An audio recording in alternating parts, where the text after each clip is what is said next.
Hi guys, Bran here, and welcome to another video, and today we're going to be doing something a little bit different. Today we're not going to be doing a commentary video. Today we're going to be continuing our series of 5 more things you can do to improve your killer game. This is going to be the 3rd edition in the series, and this time I'm doing it with my background because I have that now, so that's pretty cool. And we're going to be talking about 5 more things you can do to improve your killer game. So I'm not going to waste your time. Let's go ahead and get to those 5 tips that are different than the other ones. No repeats, because that'd be illegal. Let's go ahead and go.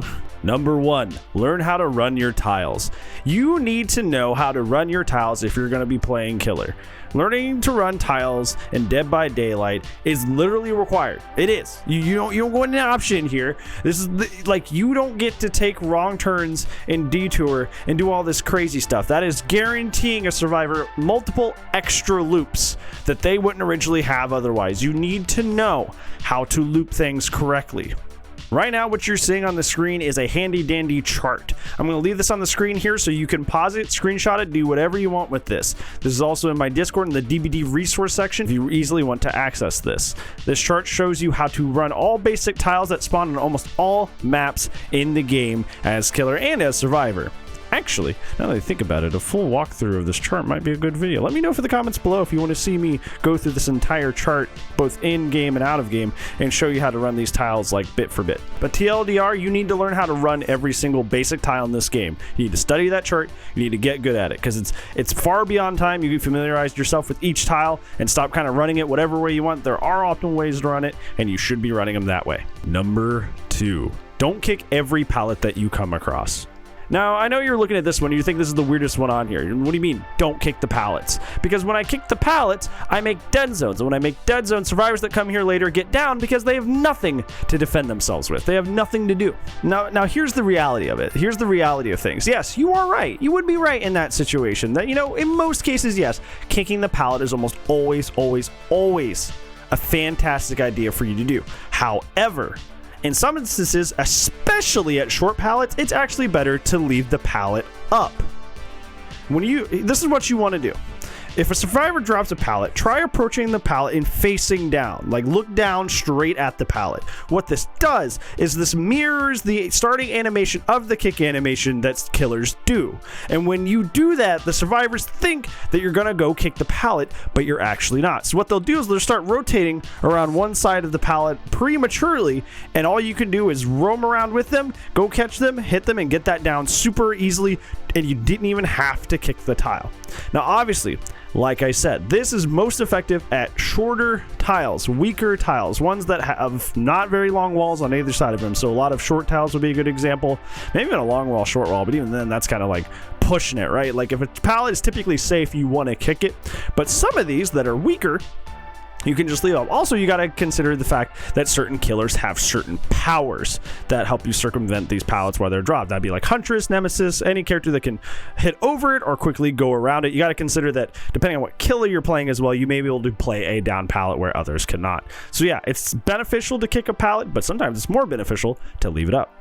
Number 3, always break up groups of survivors. Survivors are always going to be more efficient together, whether that be gens, healing. They do all of their actions quicker when they're stacked up with each other. One gen goes from 80 seconds to 47 seconds when survivors stack up on it. That is a colossal amount of time cut down, and that happens across all their cooperative actions. Splitting up is kind of the strongest thing that you should be doing as survivor, but duos are incredibly strong in Dead by Daylight, and you as killer should be breaking them up as much as possible. When you are in a scenario where you have the option of chasing one survivor by themselves, and you have the option of chasing 2 survivors that either teaming up on a gen, just got the unhook, or they're healing each other, your priority should always be to break up the 2 survivors, because like I said, they are quicker together. Everything they do is going to be faster because they are together. So you gotta save that time efficiency for yourself, because time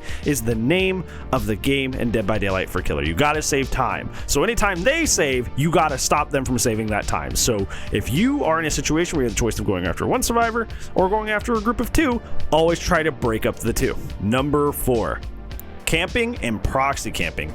is incredibly inefficient on first hook. Camping, whether it be proxy or by face camping straight up, is a very, very powerful tactic in Dead by Daylight. And a lot of killers use this to try and get ahead in the game because it's one of your few catch-up tools to try and catch up when there's pressure on you. So I'll see a lot of killers go and hook somebody, and on first hook they will start camping them.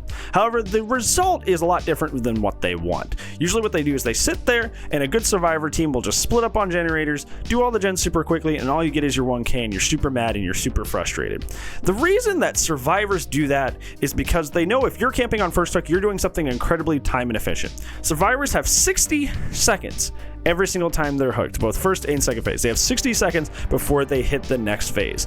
That is enough time for a gen to almost be done solo, certainly more than enough time for a gen to be done if there's two people doing something, and there could be somebody on another gen even starting another one. So essentially you are screwing yourself by standing there doing nothing. Survivors know this too. When somebody gets hooked on first hook, they know they have 60 seconds to go get that person.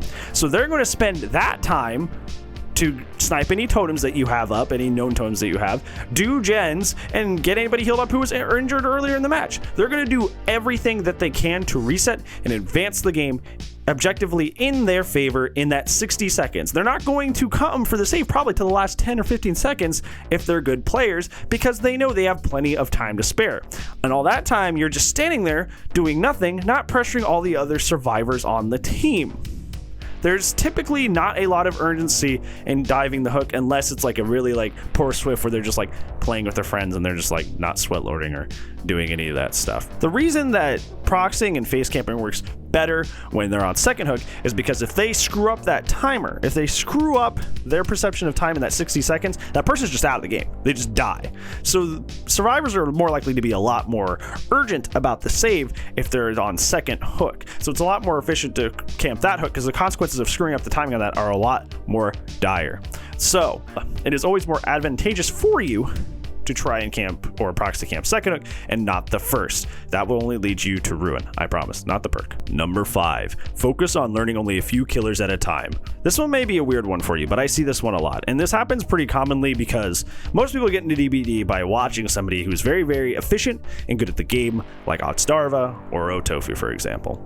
These people have been playing the game for thousands and thousands and thousands and thousands of hours. They have a good core understanding of the game, and they can be efficient and have skill with almost every killer in the game, if not just straight up every killer in the game. And that's 26 of them. 26 of them after thousands and thousands and thousands of hours. They are finally able to play 26 characters at a basic efficiency. So they see their favorite streamer content creator playing all 26 characters at a moderate efficiency, if not more, and they get super excited and they want to hop in the game and they want to mimic those longtime players that they really enjoy, but you don't have the hours and experience to mimic those results. So you end up running in and trying to learn 26 different killer powers at the same time. I would say even trying to learn 8 to 10 killer powers is way too much if you're still trying to learn this game and understand the core basics of this game. That is way too much on you to try and learn at the beginning of the game. And a lot of people get really frustrated, they'll burn through good add-ons quickly, and they'll feel like they're being oppressed by the survivor side. What you need to do is you need to pick a top three killers that you enjoy the most and hard focus on them. Try to focus on learning their powers individually first over trying to learn the rest of the roster. Once you're pretty good with those 3 killers, you can spend time on those killers, like farming blood points with barbecue and chili, and playing them as relaxation games in between learning the rest of the roster.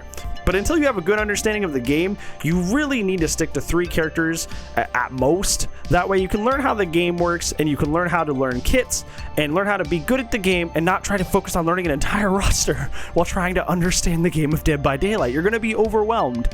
And honestly, learning 26 killers at once, way too much. I don't think any normal person should be able to do that unless they have those thousands and thousands and thousands of hours. So don't be hard on yourself. Just pick 3 that you like and learn those guys first before you start tackling literally the entire roster. So yeah, guys, that's our 3rd edition of 5 more ways to improve your killer game. Hopefully some of these tips helped you. If they did, make sure you like the video, because that's how other people show up and watch our videos with us, and that's how we invite new friendos in. We hang out, we have a nice community. Also, if you want to see more of these videos, make sure you subscribe, because the evil YouTube homepage will hide that from you unless you sub. I don't know why that's a thing, it's pretty dumb, but hey, It's the world we live in. Other than that, I don't have anything else for you. Hopefully I'll see you in the next video, friends. If I don't, I will see you when I see you, friends. Goodbye.